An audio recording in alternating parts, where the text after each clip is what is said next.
Her daughter missed the 8th grade New York trip for a family wedding that never happened.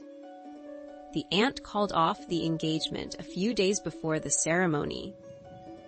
Her daughter had been looking forward to that trip since 6th grade.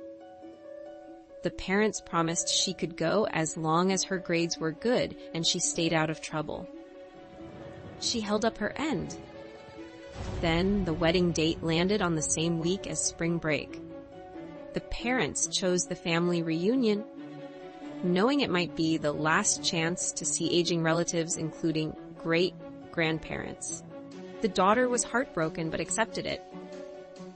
They flew to New Mexico. The wedding was called off. Her daughter screamed that she had missed her trip for nothing and locked herself in a room. She refused to go sightseeing. She refused to go to the movies. She barely spoke on the flight home.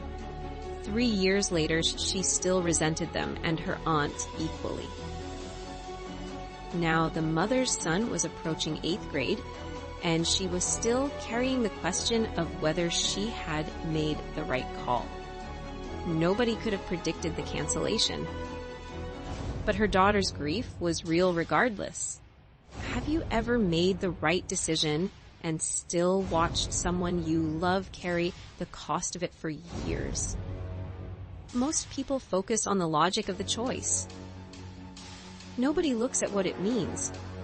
When someone never gets to grieve the thing they lost, just told to move on. That is what I left in the description. More information is waiting for you there.